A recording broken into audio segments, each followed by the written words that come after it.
I'm Special United Nations Ambassador Gerard over here is how to set up and run a humanitarian response program management review from the course I underwent and successfully completed.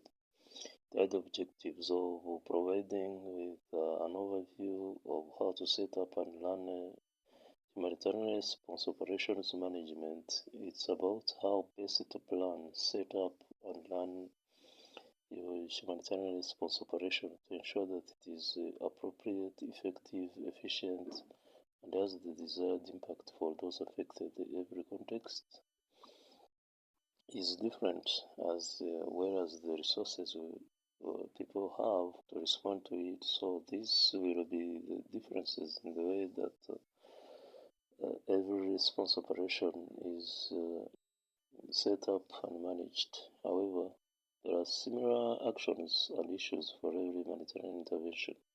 This module I ran, those modules actually introduced I to each of those elements.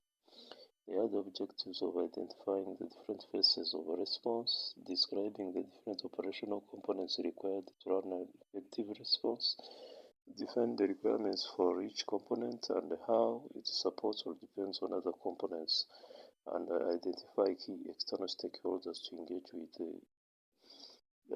to implement the response. There are similar actions and issues for every humanitarian intervention.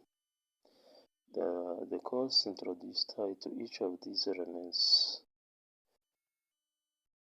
so that I explored the details of each of those elements.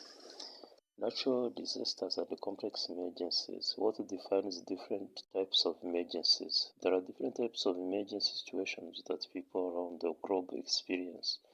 Often they are categorized into two types of emergency: natural disasters and complex emergencies. Those complex emergencies, they are technological or man-made hazards. Let's define natural disasters. Generally, they result from environmental hazards such as earthquakes, floods, cyclones, hurricanes, typhoons, droughts, and epidemics. For example, cholera and Ebola outbreaks. Floods, droughts can be caused by deforestation, redirection of dams, etc. Then, defining complex emergencies or crises. Generally, they refer to contexts that experience civil or political unrest or conflicts, and are often characterized by high levels of poverty, a breakdown of law and order, and the state's lack of willingness or ability to support the people under its care. A complex emergency situation can cause mass population movement, services, floods, food services, insecurity, and a lack of access to basics. In Syria, for example, such as water and healthcare, for example, in Yemen.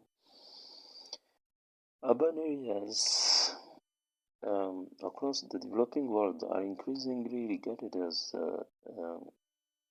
exhibiting characteristics of complex emergencies where conflict occurs with multiple additional and often intractable demographic, environmental, economic, and social instabilities, leading to increased poverty and marginalization, increased levels of violence such as that carried out by gangs, and limited access to basic services. In addition to their everyday situation, the density of the population and the fragility of infrastructure means a large number of people are also highly vulnerable to being affected by natural hazards events. So, additional disaster classifications, other categorizations method for disasters.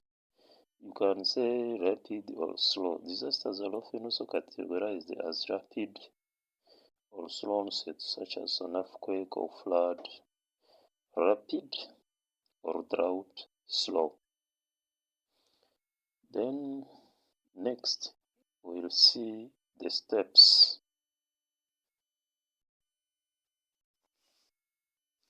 so that we can understand the disaster classifications. Thank you very much for listening.